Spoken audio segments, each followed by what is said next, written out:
أعوذ بالله من الشيطان الرجيم. بسم الله الرحمن الرحيم. ثم الصلاة والسلام على أشرف المرسلين سيدنا محمد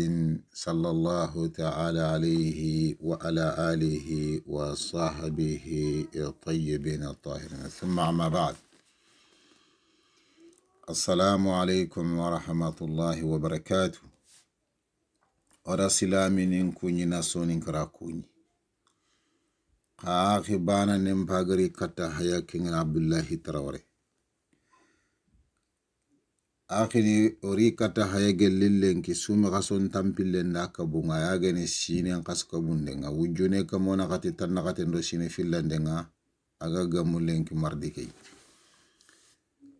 Aga mu 11 mois nga ya gene mois de menga 2021. صحيح.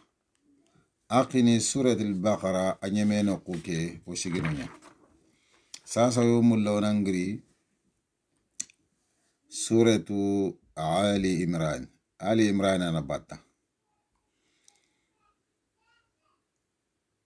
عندك تفسير مباتنغا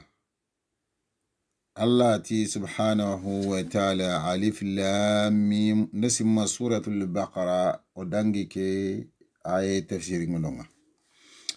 ما كي كلمة تفسيري بيغايا ودو كونونغا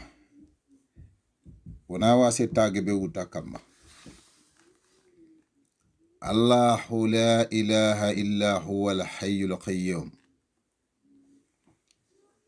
الله تي سبحانه وتعالى الله غنى تنكا بيايا فايكي بيتي تنكا سنتنا بيتي انجي بيرتانا نفنا ياغفي أي لا رب سواه ولا معبود بحق غيري كمنين تنا ياغفي بيتي كمنين سنتنا بيتي تنكا نتنا بيرتانا انجي بيرتانا نفنا هرانغنا سيكيني الله غنكا كم بلاشنيا كنا نيمي سيمين دام فامينيا كنا راو بلاشي موتين تبانا. صحيح. نزل عليك الكتاب بالحق. الله ينقندن كما النبي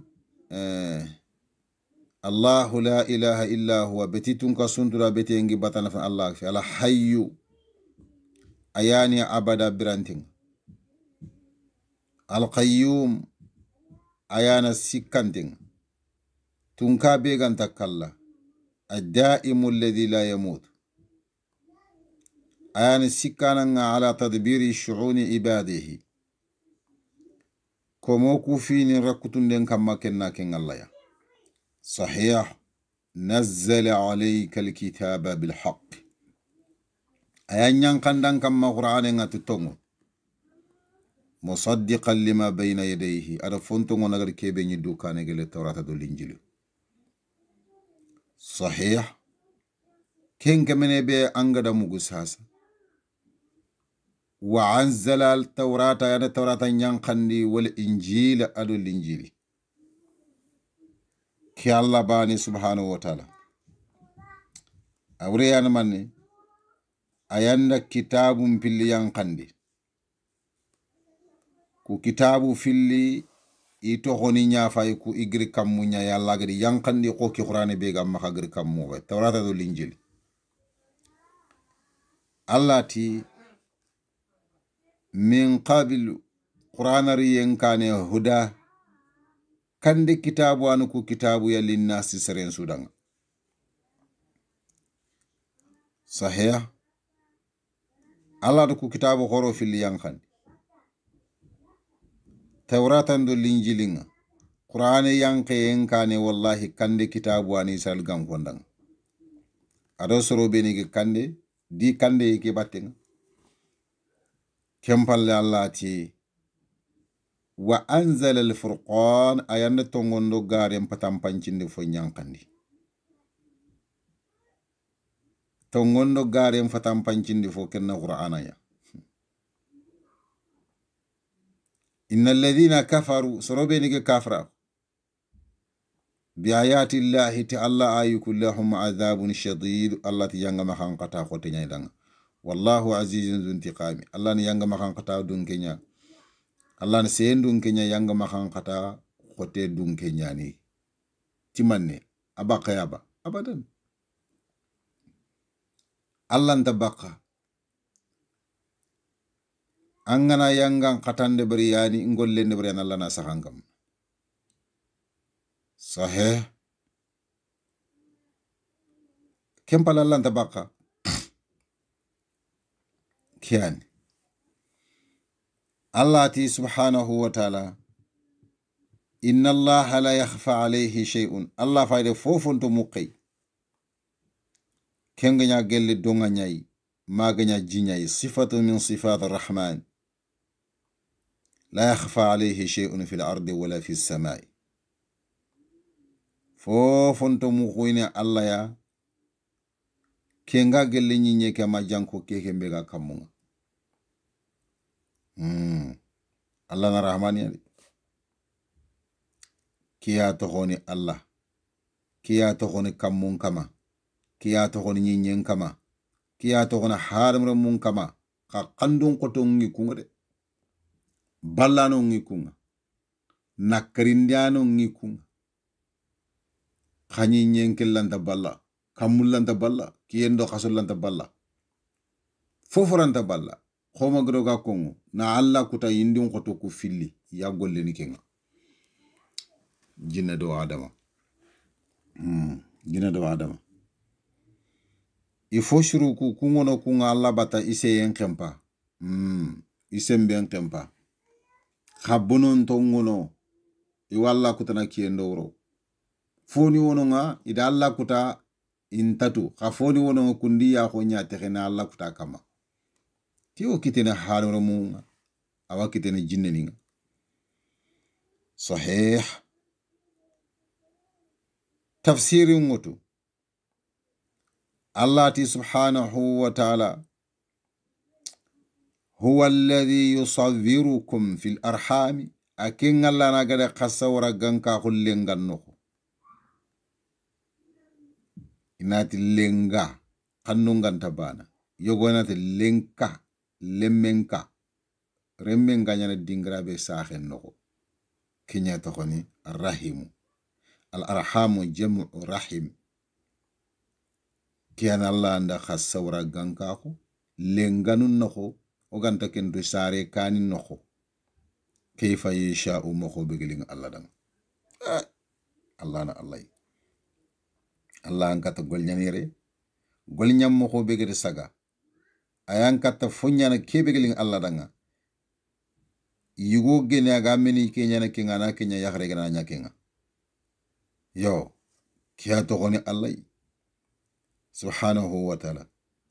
la ilaha betitun kasuntuna betiyengi batana nafana illa huwa yaghfi al-aziz sendun kenna ya fonta kanya al hakim kite sirun kitun kitundana na ken Allah sahih Allah kite ngal lebunte Allah kite ngal nyengente hadam ro mun kalle nyani akhini igena kite unkuto angana daga fay anna nyenge nyi Allah khallem fe subhanahu wa ta'ala Allah khallem fe ala wanyana kite nara nakura famunu ken Allah kite nya ya ankem famu yimbola ko kento koyni nat lebunga Allah khalleke abadan subhanahu wa ta'ala hari kinga harmo mu nyime durun kita yogoda famu nallatu awallu nallatu akharange masha Allah tuwa gunge be nga maka fini akilla yi wala worindi mo ko yogo an tuwa gunga makinya tuwa ko keno ko allanti wala de allante fini ko wala khagi wala mo be kembre keta mankange law gilla khana khanga mankange khabe ngena grino ni simma kawdun ta ko gefi akhay famin parce que kendi ni tuwa ko kebe ga maka gra kebe wala an khay minan khadu ngenanti bo akene tuwa ra nya kinga fini wor mo be ko mi wor kununga fo bure feti ke ya o gana dankana kanante an kaw kundun ka aga fungo tuwa ko mo khobede ara fo gebe wala ukurante wala tuwa ko no noro nyai Allah ya noro ni agara yankande serebe maka Allah do noron kinan serebe agantam maka noron tanke magatu to ko keken karang kam mo ko khana ndo noro gumenga fo murnu noro ngo ke magan tanke ma kenna fo ko anke na ile kenna karne gadi ma khasuna nya fo laqe ke mino mana khasuna nya ma khankuto ke mino khondi khabrambe anyi me wutu mana kariyede awando golle ke nakha awando tuwa ko ke nakha awando fofo nakha gelli dina ke karambang kenna foni ko namu bo kenna kenya simme ko simme fetken kenna kenya arayo ko arayi fetken ko tada nginta ko digam akhini fini nyogoni kam fo go do kenna arayinya arayi ni ngoma dina ke dingrong tongo kha arayi ni nokunto asarambul tsere ngarayi ni kiya atuwa gelle delile ganda maga kembran na tara nyen kha delilu ngusoro maga gelle Allah kitabe nga fini nyogoni kam nanna gata ma faare inchunnanga nanna gata ma ijma'u nga ahli sunna wal jamaa kembre keda sorontu gunu delilu nyaka montaka tugunu kati fulani digan ko nginte ma kati arayi nyen kinga la kellante nyana gelle fini ndaga mo Allah gani ndaga tanga Allah ganna legri mo serenya arna kisere tanga ina hayrundo halminin jara tafsiru ngutu Allah ti subhanahu wa ta'ala Allah na tunkanga beti tunka suntuna beti engi batara nafana yagefe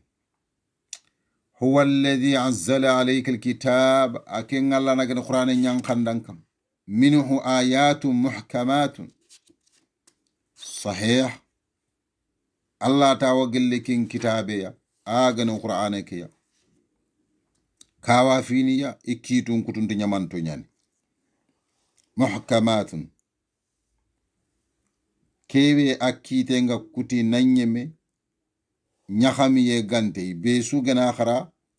asuga khara ngana mokobaniya be su gena kite ke fay asuga kite ke walla warinde mokobaniya ke to gon muhkamatun tafsir gebe way muhkamatu ko fagara yoga ko ngandanga jawaya mahallagatul mobe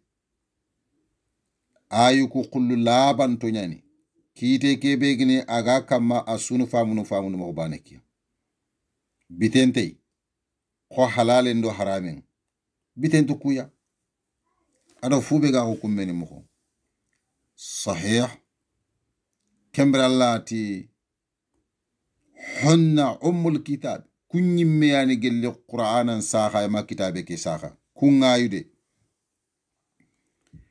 kunyimme wani gelle qur'ana saha manandanga kitu khoton ta kunu kungayu ndambu yimme wa kamma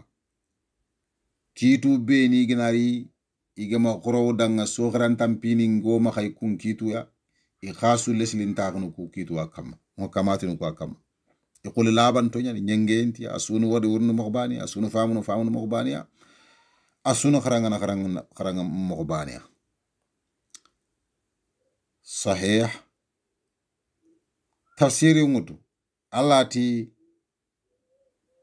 واخر فوتن ونونغا متشابهات كنا متشابهات نياي kun fini ya imalabe seren sulanta walla warinde mo bani seren sulanta famu mo bani mutashabihatun yanku sahih awrenia Allah yarunu fasre kamma ananya fasre yimifi qa muhkamatun kenga angar ko mo gositine no ali khalle kente me futu qa mutashabihatun ala kewut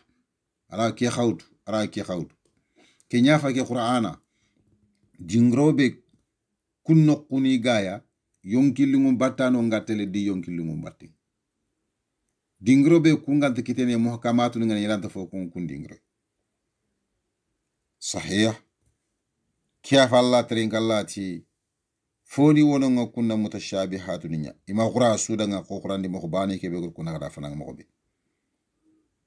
ima kembre keta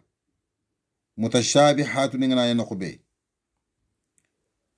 ogaro tongo nyabatenga anganari mutashabihatun kite ngara khebe unan khawa saga ni kat muhkamati kiya kebe gene fokul labandi sahih usuna kande kat una mediama una den kat kebe gene fokul leke khodingra gebe qur'an no ko Allah gatini inna oku nazalna od yankandenya kaza wa kaza ga jama ke demre letin nonga kembre keta nyakami ye gina ramma nanti eske Allah ni ngobu nyani mi gobu fe anna ile katte no kube muhkamun gani muhkamun meni qul huwa Allahu ahad anne ba kananta Allah na bani nyai kir muhkamu nyai kembre keta Allah ni ko andu tu keta nanti yimo gobu ka Allah diga mun ken diga mo ya urginta ko ye Allah la nyara danga da Allah subhanahu wa ta'ala doro ye danga adona jamam qimanda urginta ko yen ko isoronga fasarinda non foge be do ki ala hala batin ka kendo an ko sin Allah ni ngobondi ne akhini kembe ta daga mo ko ngale kiyani Allah galinda khadiyama Allah ganna le mo ko sire Allah terin Allah timanni fa amma alladhina fi qulubihim zayghun sorobeni nyengendo milengi sondo munga sahih fayattabi'una ma tashabaha minhu nuri ikunga betindo qur'ane ayu kubeni ya nyagami yengino khonga ifasere laga mana gebe wutu ikumbetindo kunya batenga na ritiriti mo ko be ga gemmiya ritindi mo ko be ga fini laga na gibonondini ritindi mo ko be ga sikkalloni maha ikunni de netikende ga killeya ikunni de netikende ga killeya sahih ko akhini o magro ga kongo ko ta danginte go shiga hakamma kitu nyogoni ma kun kitu ono hakle to isiri soronga diga munu kundiga mo kono nan drogoto na kembo go safon no ko akhini serena magati ndongo ike sefane ni mo bege di sagaya yi metu a kunyani maka yi mediga mo no angana diga mo ko be agafati tuanu diga mo ko tuanu sefane ndanga ya angana tanga tere mo ko be ya tuanu mo tere ken tere mo ko au contraire tere mo ko sire khafi tere mo ko bure nyani ampaga yumuto nyaka mangi trompandini amfagi kamangi futunu kat dingra kebe wala watina haranyi mente ken fo ken tere mo ko lesli ngirebe antetu agriti yahudi ni nyabanga magriti warna sar ni nyabanga magriti majusi ni nyabanga magriti dina tara dunko nu nyano kuninge kengri islama kunno ko an qaymul na ken tere mo ko de islama kunno ko islami ni bene ga kumpini ceda kullan tukurnan ke ala halakam abadan ilan tukurnan ke ala halakam idiga munandanga sahih حكم ديغامو يرساسكم الله فعما الذين في قلوبهم زيغ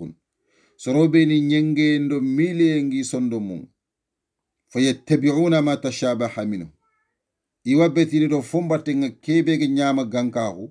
ما كيبي اغا فسرنغ بي موتو الله ترينغا الله تيبتي داباتينغ من دو غني ابتغاء الفتنه شوف ابتغاء الفتنه فتنه موروندي دانغا ادو ماني wabtigha ta'wili ana fesere murunde danga nanyi bana danga foto inde ananyi yumuto no majaman kutte nga serente tibane yagafi sahih donc kembre keta akhini fesere mana ngana ngake ya khosu ya ngaye mo kebe kefe danga fesere mposire kiaye o sifa kamalum atli itiqadi no ngasiri la kun kaseti ni sere vegana yille katti harsa kitabe ko finana ko modu utak annaka ta fami khore kita yo ko mo len ko lanta bahsu gille kinni wala halam ko ngogol ko na kadam ko o gana kinya rubu keto o mulo na shigi ona duwa Allah do wor jexeni lokiya ona duwa o gor kebe kita Allah ganna barakero dangane o gor kebe kita Allah subhanahu wa ta'ala ganna nyonga danga khair khore gelle duna ado lahara yo kha oran takatini ona continue e ara halam mo yo goranga duwangen na nya kembre inshallah tafsiri mutu كيان اللاتي فعما الذين في قلوبهم زيغ فيتبعون ما تشابه منه ابتغاء الفتنة وابتغاء تعويله وما يعلم تعويله إلا الله الله ترسون تا أفسرين تغانتا من الله صحيح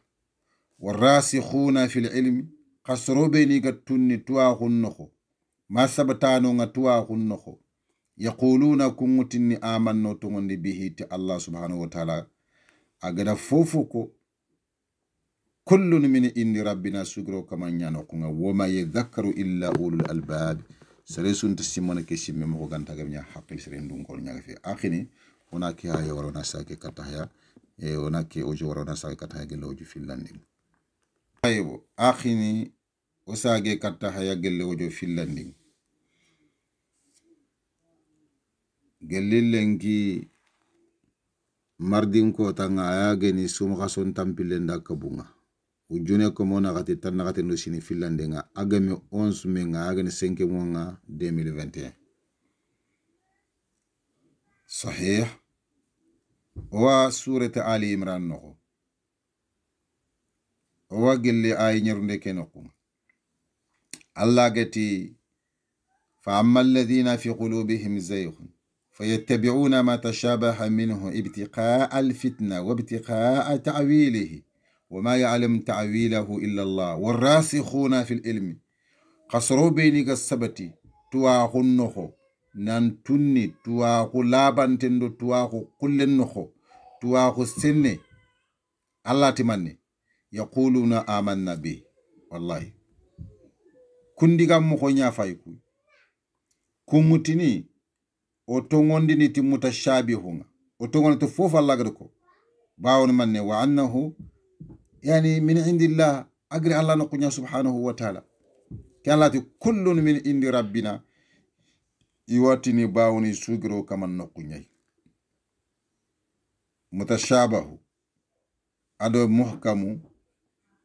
to ngonyani na tokoti fuani allah diga munyani suya khogadi mu ko kebe kuna kada fana sirina makanya akanga fu nakarni an kana kusnya nakarinda nanta igena fuko anke hakile ngona kura wala nanakri mi igena fuko antu ako ngama jofi anke nanakri kembra an khato kono mane nakarindinda anto kono nakarindinda na nyai akhin wa akhin fuga bedi ki qur'ane kundu soronya fay ke kere kundu ida nyahami gebero soro maka kha akhi ay ke Allah ko mobe imradu no man na fitna lo soro maka ki ande sigi kunno kundambo khala na roga aga sfeni kama iskangana qur'ane riti ni mo khobe aga gemmanke nyai ma mutashabihani kube ogino ko sa sangana riti dingrabe na futu katanke nyonki lungu yogo angamulla torobe ne ge makarani kita anna kun kita am fagi sankundini idiga mun tan sofunga an sofontelle igulyanti kha kembre akhi am fagi nya gelle shaytané nga anya sankundi ndana gelle allah subhanahu wa ta'ala komon keda nga kunno kono ganari tangana bitte adi bitte su o khana diga makka malla gana kebe wori jokoya harawgo makata diga me ki kinyana kempalate be harawi meni gnya mulla kona koyi o trinkandi ndano ona koyi sorobe ni go diga mon trinkana nanti foke nyana manyante nyan mo gada wa manyanta ko koyiya o gana tanki to na siga kamma delilu ngo ba dingrobe go kem fo bonondi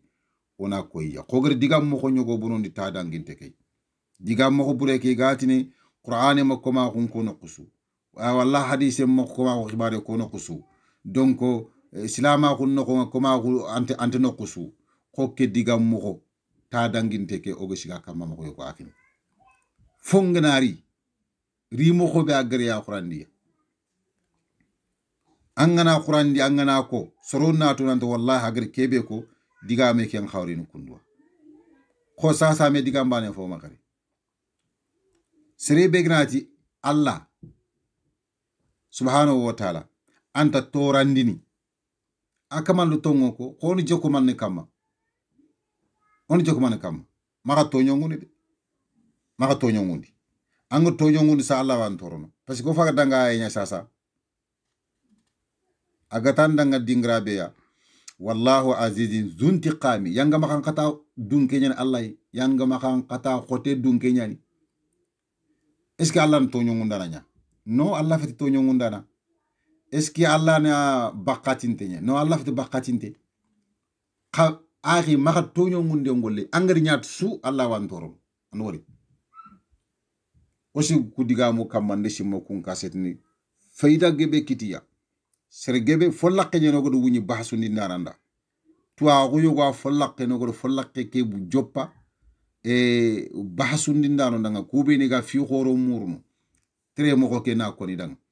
o kharallo mo be ni yogoni gano ngi gamul la ke fanno nan digame digam mo ko gebe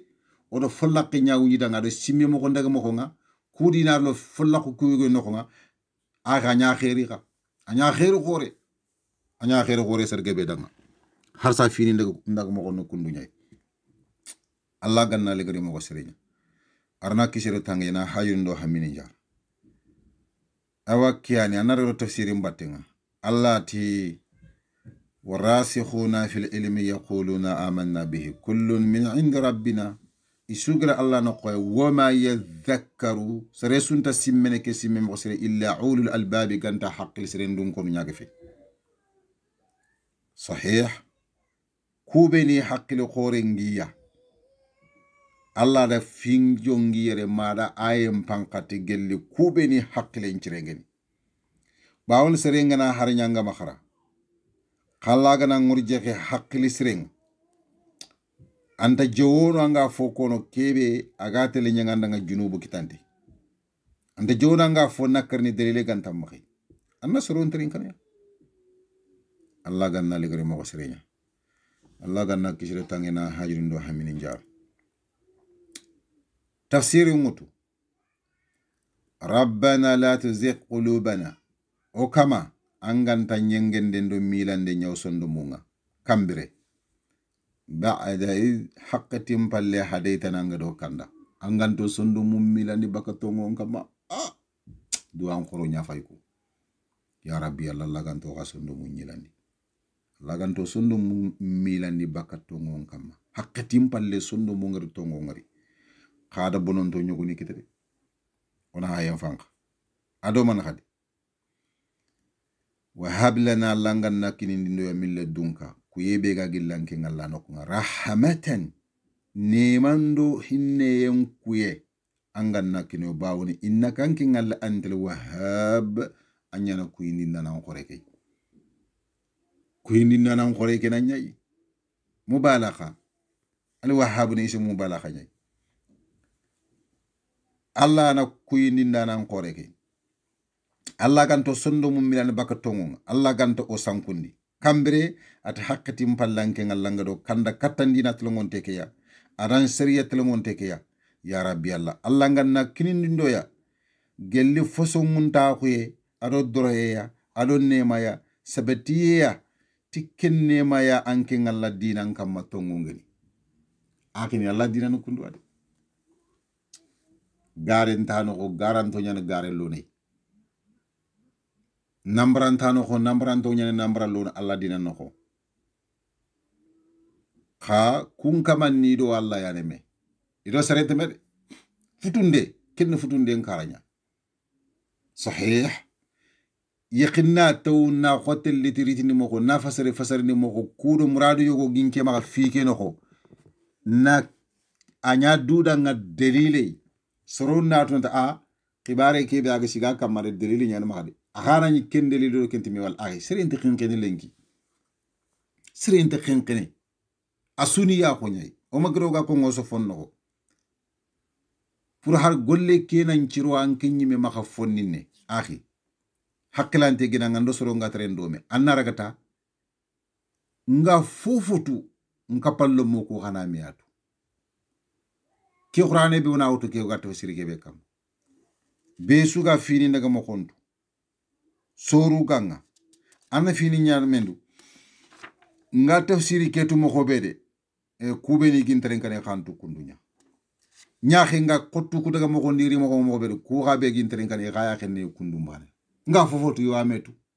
laga fofo ko ni lawa me kono ari kisiyen kille ni ke bana ka seytare gina ta ramma nanti me ikunte to meni nantarin kan bana anke nyanatu kembra antelle ro follakke ya no ko follakkebe agante nyana nyimme danga khairia igana so nga kota su aka nga nimisi na yille murno katti angir refebe me yille no kunta kano Allah gani ndaka tanga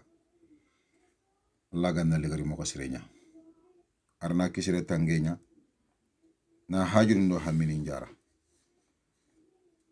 صحيح تفسير موتو ربنا وكما إنك جامع الناس الله نيانا سرون كف مندانا ليوم كوتارين تندن لا ريب فيه سكا سوغان تكين كوتا باوني إن الله عندن كين الله ورده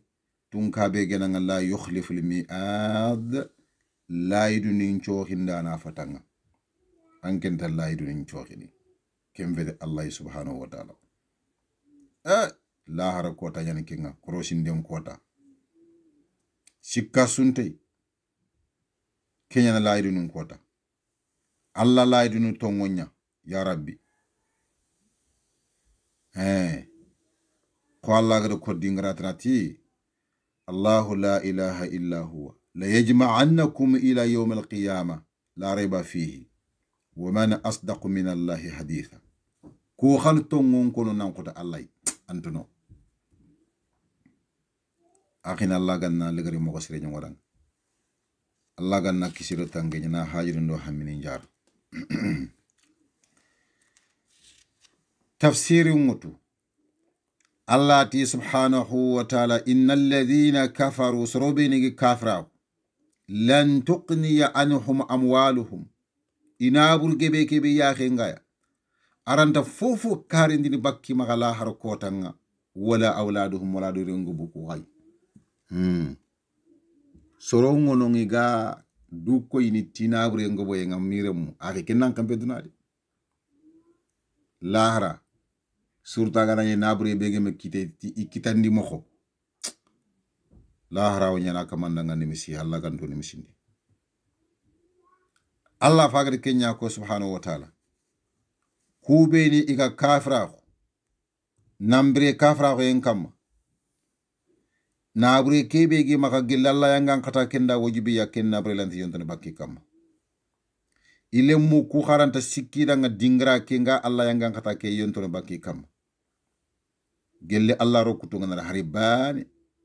wa ulaika hum wuqudun nar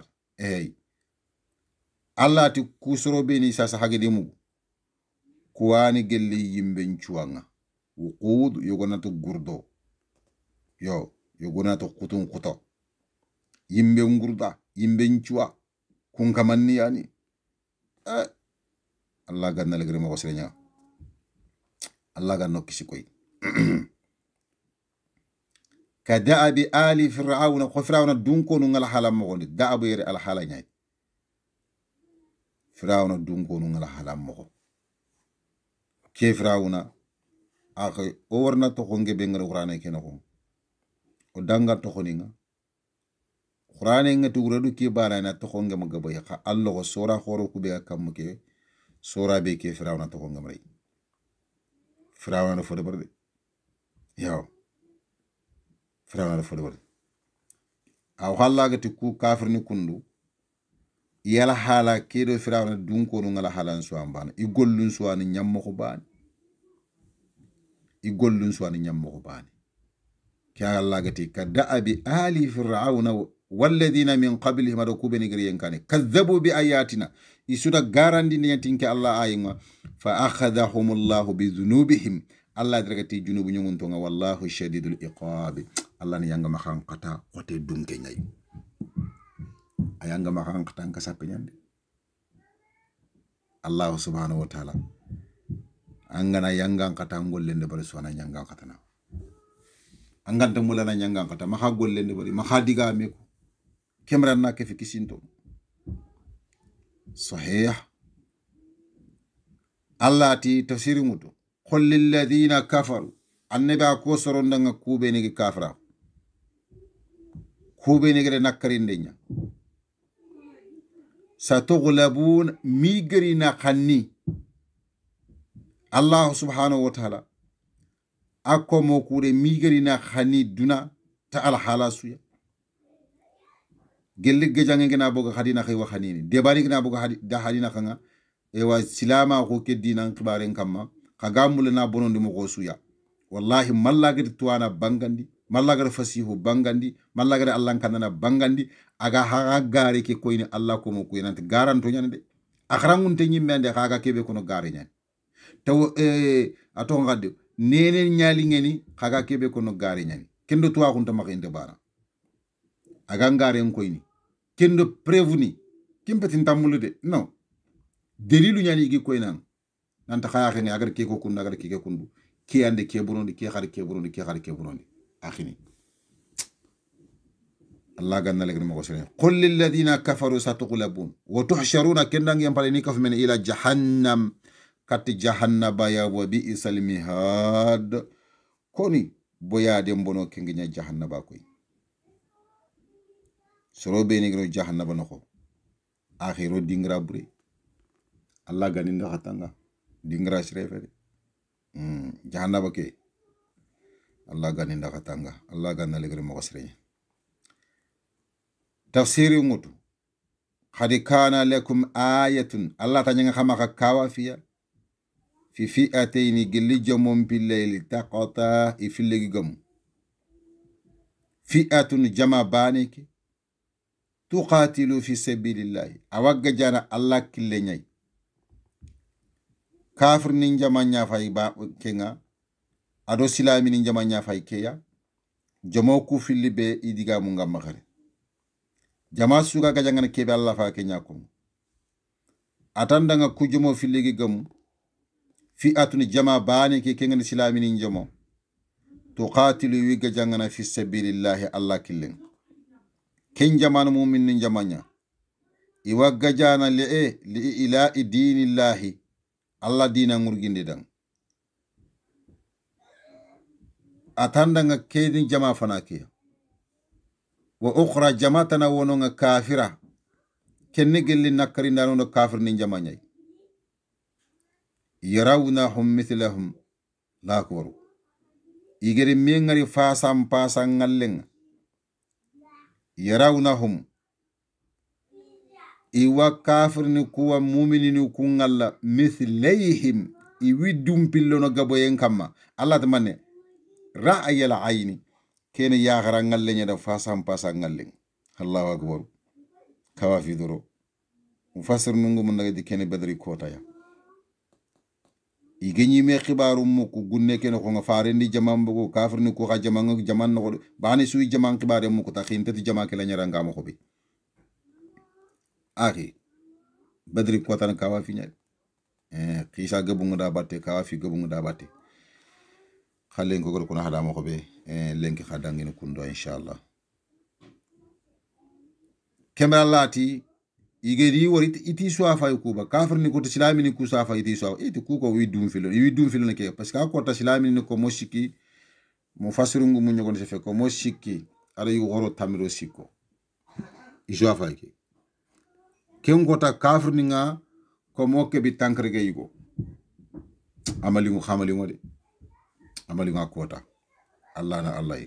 wallahu yu'ayyidu bi nasrihi tafsiri mutu Allah na ga demande nyana aga sembendinde nyana ti ifabande ngoko man yasha'u serebe gedlingo Allah da serebe ged Allah khanu bawoni inna fi dhalika la ibra awati kafir ni ku islami ni ku danke ngam ye kotay wallahi takhasi khore ado wajundu khore ado simme khore do miri khore li'ulil absari ngari sere dunkono danga li'ulil absari ngari sere dunkono danga kube ni ga fini ngalla warindi mo kom poshirenga I hakle laga wujini iga takasindi fini ngoto tay kun kamanni danga wallahi sahih alati zuyina linnasi tafsiri ngoto annabi yamba ngundi sorondanga hubbu shahwati yonkillu ngon kanuye yonkillu ngon kanuye minan nisa'i gelli yagare serege be wono nga jaru ben kat yagare kanuye wallahi wal qanatir ado nabre keken jofo suy koy al muqantarati agabegen soni ngom bayari mi e sakatu ga kiye be nabre en ka fola mani no on taxamula mananga bo agabege min adh-dhahabi wal fidda nabre be ene gelle kange ado khalsu kulle wal khayl li musawwama ado gelle sinu marandi ndenga sinu beni igaga jangentu mi gonati taguman santo geni wallahi ku yambantan fini ben Allah gedi ko yere subhanahu wa ta'ala aki jare ben kasapenya jare ben kasapenya nabre ndo yakhare o magra ko ngo sonun ko nyimeti nabre parce que angana kita anda nabre kita ken nabre no manne angama hakle to kanyi melan ta sariya dorono antaka tuwana dorono antaka krese dorono antaka sare wal no ti yakhare nyani antaka sare wal no ti aki khana lemne nya an kenga fo gama gamankenga amna kenga manga jangana adiga meni anyangolle ni agama gamankenga tantanyi me baka jangore parce que nabe ga makama nyante yan nabure nya xawke diga meno rondo soro be ni kante fini ci dañal xa wallahi naburu gumu ngono haqlan to xoro ngeni tuano ngeni yu sigre xentu dina keno yu sigre xentu ido Allah ko musru ngana meñi yu diga mun xatu diga mu be ni gi kongo i wotu kebe gan xawna mbagi maxi wotu ina bure nga gobo moko moko su isigre xengu buri moko moko su inte dampini sere da nga xottey Allah ganna legri moko serenya Allah ganna kise tangenya awa ijar ben kasapenya faare ngadi sen kenya ngati ma taraktu ba'di fitna adarru ala rijali minan nisa'i mato khindindinki annabi falle fitna su kingan mantoranta yugun kam manan qoto yakhare fitna wallahi hadith la ma bukhari no kallati anna tafsiri mut min adh-dhahabi wal fidda wal khayl al musawwama wal an'am ado gel neman tampininga sini beni iga gel gajangem mo khontu sa wi meshi qiman takay wotoni ndo motori nyan saga ko ma ado neman tampininga wala harsi neman tampini nyogo mondo nani ndo tamiso ado sokham fo gebe kiya nyambe kata halmo mo fo gebe zalika Allah tandu kubeni wati wacangri sumugude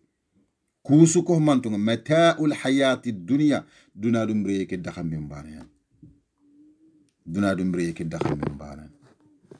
wallahu anda Allah ngaride subhanahu wa ta'ala indo hawano ko nga husnul ma'ab sagere khem poshrenga Allah no ko nga kenni al janna ya adi nemani kem falle khonanto kube ni ko ngis asa na yonkilli ngunda menke ti yakhari nyaxu ado gelli lemme ado nabre agebegen ado kangi ado khalisi ado sini beni ga jangem mo khonto ado gelli nyoko mondo nani ndo tamiso Allah to kusuro duradu mbre ke nafambariya awre no kuyi nafaya ni ngidi kina hayiga hadde man inki Allah betiyen kam kanki ngini kitanga maka dude mata Allah betiye nyakam ngara dude mata fotna nya arangal ki lahar ko tanga khana to kesu kofmantenga ana Allah ya no kunga gelli sageram poshrenga sagen no kum poshrenga kenne aljanna ya wallahi aljanna sare sugana kita akhi wallahi dunadun tampi sugadan kita munguru da battenga ya rabbi Allah gantinda hakumai Allah gantinda hakumai aqini inshallah nasimora wa sikire ala halini mo gondanga khagatu mo be Allah ro takkello kiya yirgi sumi qasonga Allah ro takkello kiya Allah ganna legri mo serenya na kisire tangi na hajuri ndo hamini njara kendangi empalle aqini waddu wangana sudanga nkanne nga jofene seresu nga duwangana ndanga suna duindang kana yampi maka nge yampa kama tafsiri bi Allah ga do wor jaxi Allah do wor jaxi kiya o kata kono kundo do ko kundu no kuyogo na dangi no kuyogo na kondo no kuyogo na jirindi wala nyagana aganna yampu maka kesu ka terin kanda no khanu kundu nyai no kuyogo khana famu finga ko mo be no kuyogo khana ken contraire famu kesu ndo golle mbatte nyai ka akhini kesu muradun na muradu baniya muri fo baniya kingena laganna braje nyongo danga braje ke be agate lotute lahra kintu garo ganyana sabo garo nte aljanna ko Allah ganna ko ske nyenke da khakun sudan اللهم ارحمنا فإنك بنا راحم ولا تؤذبنا فإنك علينا قادر اللهم اتنا في الدنيا حسنة وفي الآخرة حسنة وقنا عذاب النار ربنا لا تزغ قلوبنا بعد إذا هديتنا وهب لنا من لدنك رحمة إنك أنت الوهاب يا حي يا قيوم وبرحمتك نستغيث ويا أول الأولين ويا آخر الآخرين ويا غافر الذنب وقابل التوب شديد العقاب ذي الطول لا إله إلا أنت سبحانك إنا كنا من الظالمين سبحان ربك رب العزة عما يصفون والسلام على المرسلين والحمد لله رب العالمين. كندان جنبال ما شاء الله خنا يمبو مخا oda aqinin dore suwori dore su sere sugere dore nya gelle mesansini nkaranga mesansini bere dore ngri kattoya ado doy demandu beni geri kattoya gelle kharal lo mombange ado kharal lo montana mbanga akhini oyinga suya oranta sere te ko ndran kono onati danga alla ganni tuga idro khote be gere debari iganna baraji ni dokane abraji nganna nyi danga aljanna musoy kiyani xana yampi maka akini digamu kuna maki legilon assalamu alaikum wa rahmatullahi wa barakatuh.